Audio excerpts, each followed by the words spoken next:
Hello बच्चों, welcome to my YouTube channel जोजस study. मैं हूँ ज्योति गुप्ता। मैं लेकर आई हूँ 6th क्लास की मैथ जिसकी एक्सरसाइज है 11.1। तो आज से हमारा नया चैप्टर शुरू हो रहा है 11वां, जिसका नाम है बीजगणित। ठीक है, तो हमारा पहला क्वेश्चन क्या है, ये कह रहा है तीलियों से प्रतिरूप बनाने के लिए आवश्यक तीलियों की संख्या के लिए नियम ज्ञात कीजिए। मतलब क्या करना है, अभी तक तो हम क्या करते थे, नियम को ही फॉलो करते थे। अब हमें क्या करना है, नियम बनाने हैं।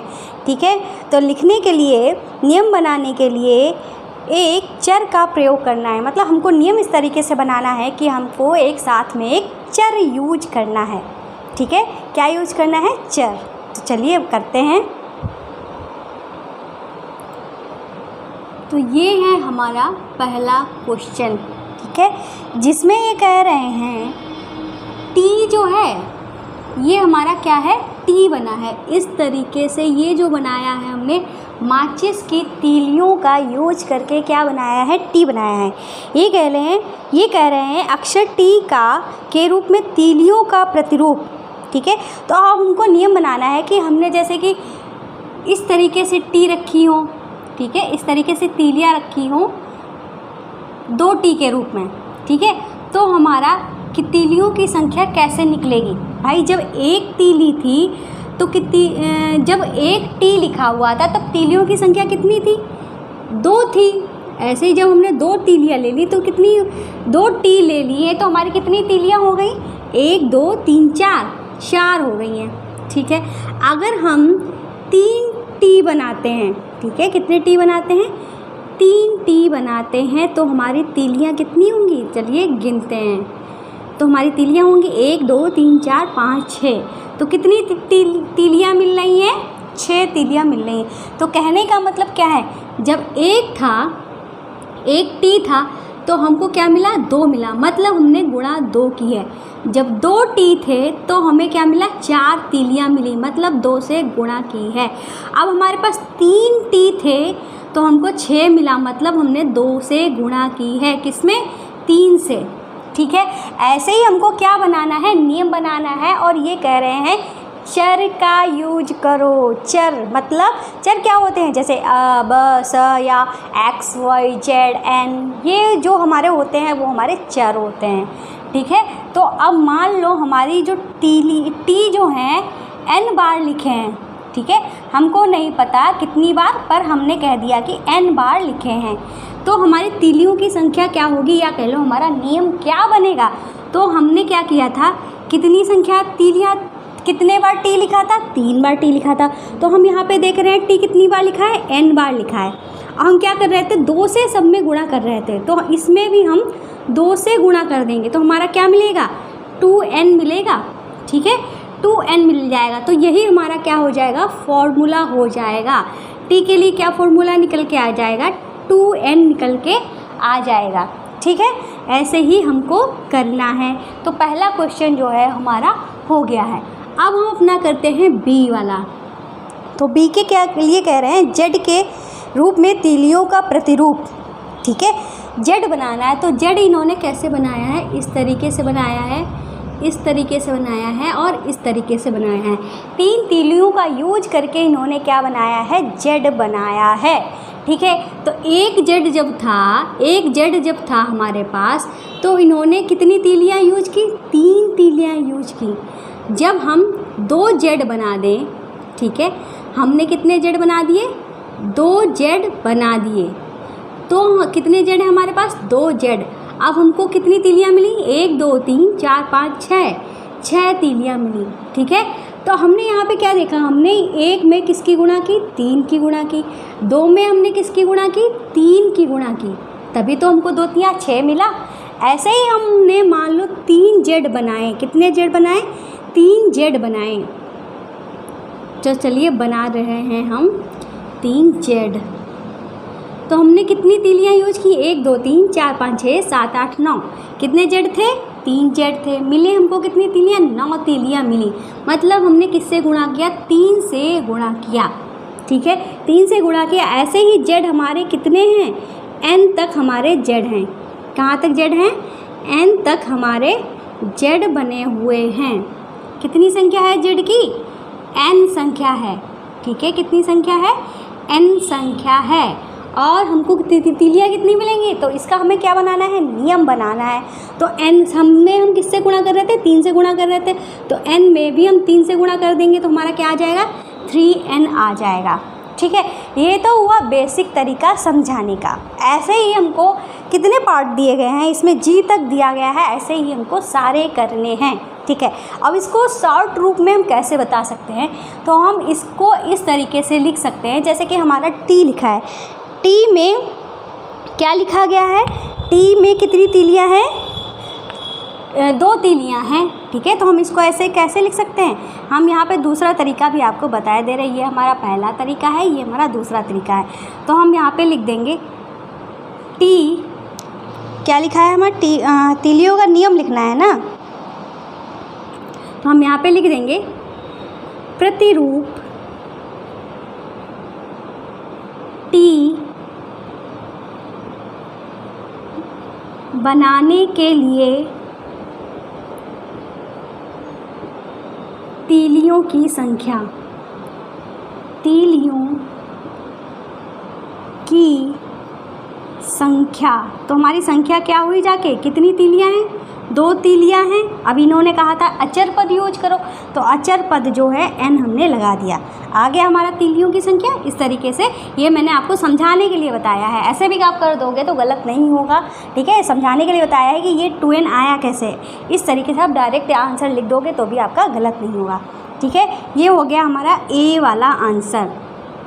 ऐसे ही आप इसके लिए भी कर सकते हो। ठीक है, तो हम यहाँ पे क्या डाल देंगे? बी डाल देते हैं, तो भी हमारा प्रतिरूप अब हमारा क्या है?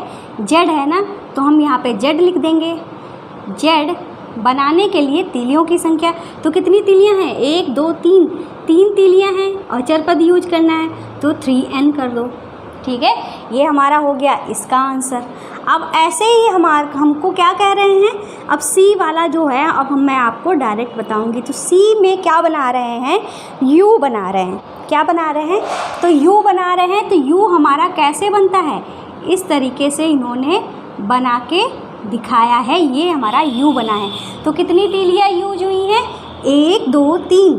तो तीलियों की संख्या हमारी क्या हो जाएगी? 3 तीलियाँ और n हमारा अचर पद। इसका भी हमारा आंसर यही आ जाएगा। ठीक है, अब हम अपना करते हैं डी वाला। तो डी वाले में क्या बना रहे हैं? डी वाले में ये बना रहे हैं v बना रहे हैं।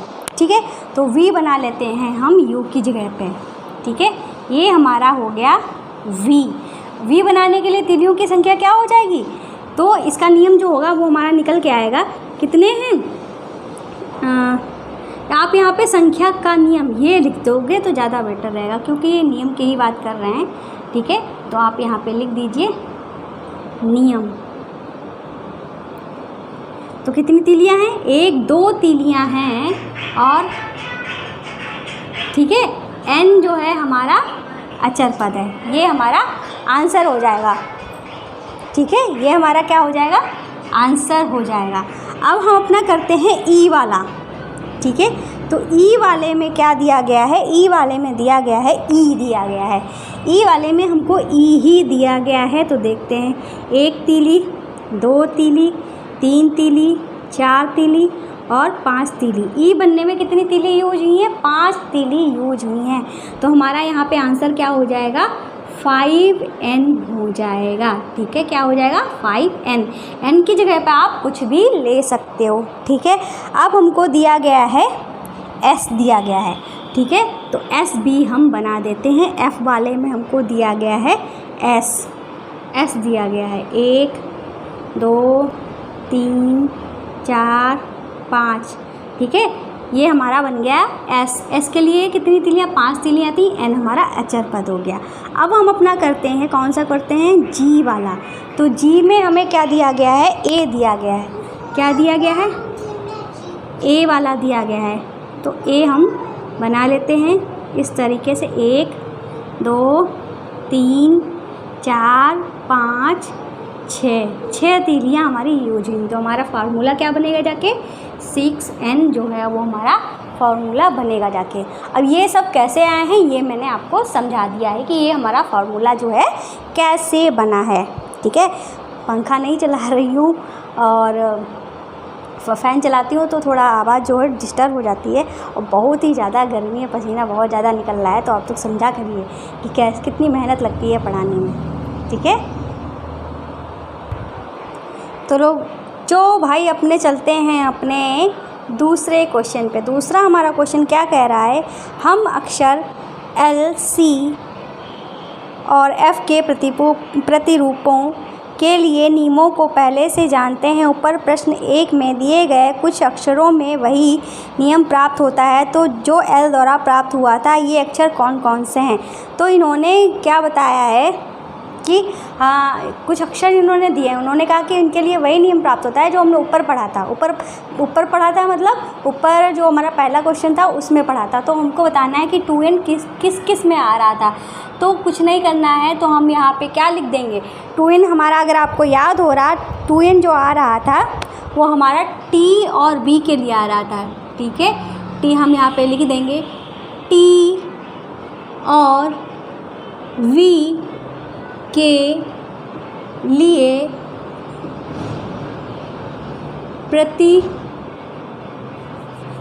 T और V के लिए तीलियों की संख्या, तीलियों की संख्या का नियम। तो हमारा नियम क्या आया था, वो आया था 2n ही तो आया था, क्योंकि इसमें भी 2 तीलियाँ थी, इसमें भी 2 तीलियाँ थी, तभी तो हमारा 2n आया था पिछले वाले क्वेश्चन में।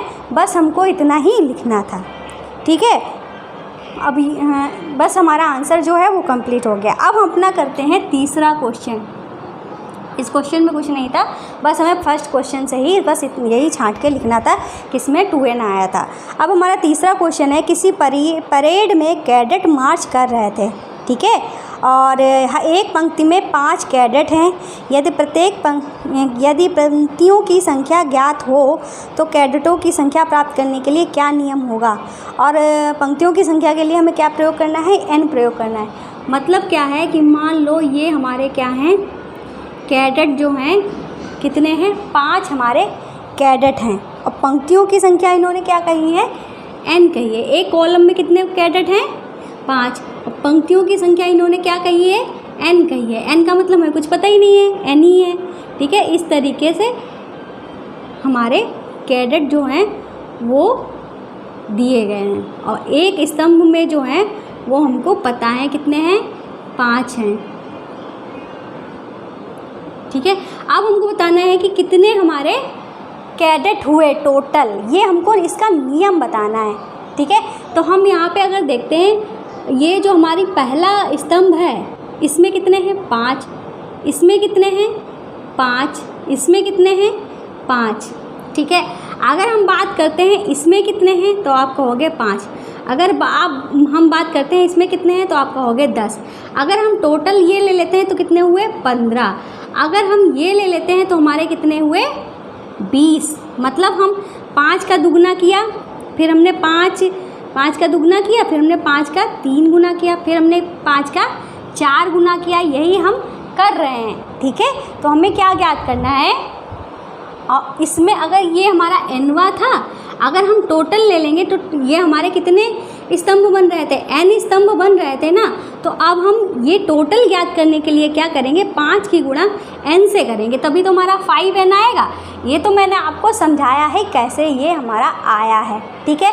पर हम लिखेंगे कैसे इस चीज़ को, तो इस चीज़ को हम लिखने के लिए हम क्या करेंगे, इन्होंने कहा है कि पंक्तियों की संख्या जो है वो आप n ले सकते हैं। तो हम यहाँ पे लिख देंगे पंक्तियों की संख्या, पंक्तियों की संख्या बराबर कितनी है, n दी है, कितनी दी है, n दी है। और इन्होंने कहा है कि एक जो हमारा कॉलम है, इन्होंने पंक्ति बोला है, वैसा हमारा कॉलम होता है, स्तंभ होता है, पर इन्होंने इसको पंक्ति का नाम दिया है, ठीक है। तो हम क्या लिख देंगे, एक पंक्ति में कैडेट की संख्या, ठीक है। क्या लिखेंगे, एक पंक्ति में कैडेट की संख्या, ये इन्होंने एक पंक्ति में कैडेट की संख्या कितनी दी है, 5 दी है, ठीक है, 5 दी है। अब हमको क्या निकालना है, n पंक्तियों में टोटल कैडेट की संख्या निकालनी है। तो हम यहाँ पे क्या लिख देंगे, इसलिए n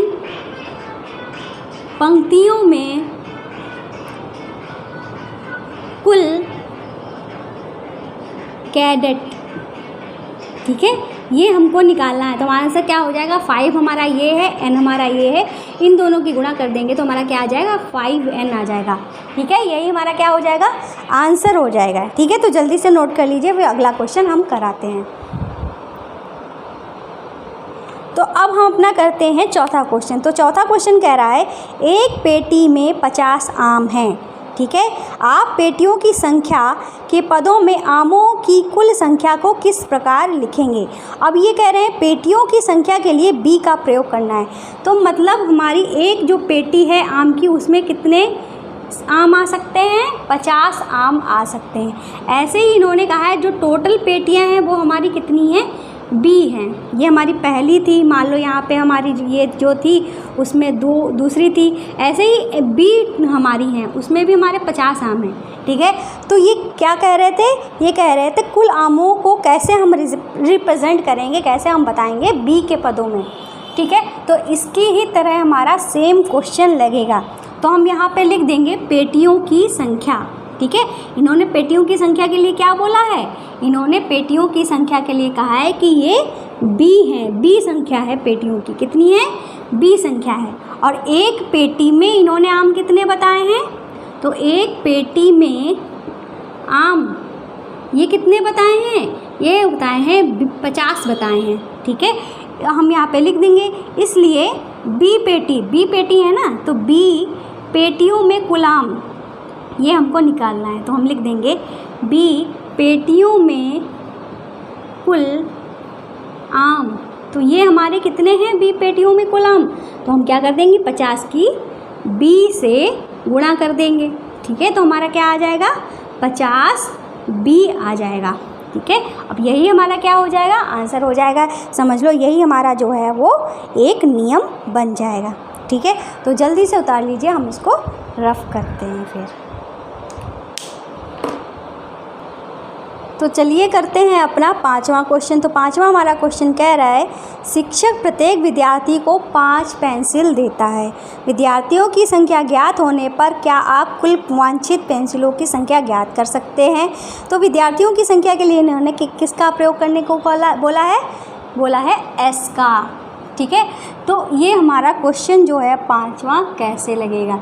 तो इन्होंने क्या कहा है, एक विद्यार्थी जो है, ठीक है, ये हमारा पहला विद्यार्थी, ये हमारा दूसरा विद्यार्थी, ये हमारा तीसरा विद्यार्थी, इसको कितनी पेंसिल दी है, 5, इसको कितनी पेंसिल दी है, 5, इसको कितनी पेंसिल दी है, 5। ऐसे ही हमारे टोटल कितने विद्यार्थी हैं, s विद्यार्थी हैं। तो सबको कितनी कितनी पेंसिल दे रहे हैं, 5 पेंसिल दे रहे हैं। अब हमको बताना है कि टोटल जो s विद्यार्थी हैं उनको कितनी पेंसिल मिली हैं, इसके लिए हमें फॉर्मूला बताना है। ठीक है, तो कुछ नहीं करना है, 5 को s से गुणा कर देंगे तो हमारा क्या आ जाएगा, 5s आ जाएगा। ठीक है, सिंपल सा ये हुआ लगाने का तरीका। अब लिखने का तरीका हमारा क्या है, तो हम क्वेश्चन से ही, जो क्वेश्चन में लैंग्वेज कही गई है उसी के हिसाब हम लिखते जाएंगे। तो हम यहाँ पे लिख देंगे, इन्होंने क्या कहा है, विद्यार्थियों की संख्या क्या है, s, तो हम यहाँ पे लिख देंगे विद्यार्थियों की संख्या बराबर s।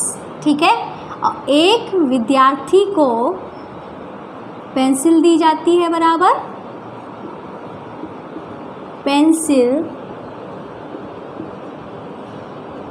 दी जाती है बराबर कितनी पेंसिल दी जाती है, 5 पेंसिल दी जाती हैं। तो हम यहाँ पे लिख देंगे, इसलिए s विद्यार्थियों को पेंसिल दी जाती है बराबर क्या हो जाएगा, 5 की गुणा s से कर देंगे तो हमारा क्या आ जाएगा, 5s आ जाएगा। यही हमारा क्या हो जाएगा, आंसर हो जाएगा। तो नोट कर लीजिए। अब हम अपना करते हैं छठा वाला क्वेश्चन। ठीक है, तो छठे क्वेश्चन के करने से पहले आपको एक इम्पॉर्टेंट बात बता देते हैं भाई, अगर आपने हमारे चैनल को अभी तक सब्सक्राइब नहीं किया है तो कर लीजिए। मुझे पता है जो बच्चे पहले से देख रहे होंगे उन्होंने कर लिया होगा, अगर नहीं भी किया है तो झट से कर लीजिए, ठीक है। वो इसलिए क्योंकि मुझे पता है आपको हमारी क्लासेस पसंद आ रही हैं, आपके कमेंट्स बताते रहते हैं मुझे कि आपकी क्लासेस अच्छी लग रही हैं। तो क्या है, अगर आप चाहते हैं कि हमारी क्लासेज हैं वो आपके यूट्यूब चैनल से खोए ना, मतलब आपको ढूंढना पड़ेगा, पता नहीं ढूंढने पे मेरी क्लासेस मिलेंगी भी या नहीं मिलेंगी, तो अगर आप चाहते हैं कि हमारी क्लासेस मिल जाएं आसानी से, इसके लिए आपको हमारे चैनल को सब्सक्राइब करना पड़ेगा। सब्सक्राइब करने से हमारी जो वीडियोज़ हैं हमारे, ठीक है, वो आपकी वीडियोज़ में शो होते रहेंगे और साथ के साथ आपको जब भी वीडियो अपलोड होगी आपको नोटिफिकेशन मिलते रहेंगे। इसीलिए सब्सक्राइब करना ज़रूरी है और वीडियो पसंद आए तो लाइक कर देना और अपने दोस्तों को, फ्रेंड्स जो भी हों आपके, ठीक है, उनको शेयर करते रहना।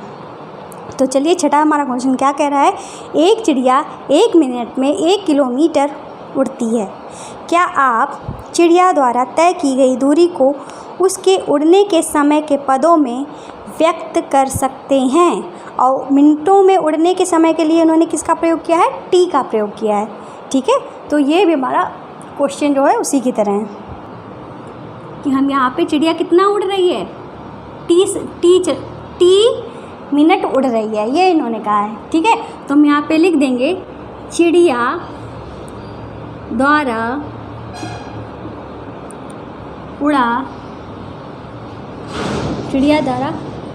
उड़ने में लिया गया समय, उड़ने में लिया गया समय, ये इन्होंने कितना दिया है, जो समय दिया है वो दिया है टी। क्या लिख देंगे? टी मिनट लिख देंगे। क्या लिख देंगे? T minute. अब ये क्या कह रहे हैं, चिड़िया जो है 1 मिनट में 1 किलोमीटर उड़ती है, मतलब उसकी चाल क्या है, चिड़िया की चाल। तो हम यहाँ पे लिख देंगे चिड़िया की चाल। तो चाल इन्होंने क्या दी है चिड़िया की, वो दी है 1 किलोमीटर प्रति मिनट, ठीक है। ये उन्होंने चाल दी है, क्या दी है? 1 किलोमीटर प्रति मिनट। फिर हमको बताना क्या है, दूरी बताना है कि चिड़िया जो है उसने कुल कितनी दूरी चली है। तो भाई जो समय टोटल लग रहा था वो लग रहा था टी मिनट, और चाल क्या है? 1 किलोमीटर प्रति मिनट, ठीक है। तो हमारी कुल दूरी क्या हो जाएगी, तो हम यहाँ पे लिख देंगे कुल दूरी। तो वैसे तो हमारा दूरी का फॉर्मूला होता है दूरी बराबर चाल गुणे समय। क्या होता है? चाल गुणे समय, ये होता है हमारा फॉर्मूला। तो चाल हमारी क्या दी गई है?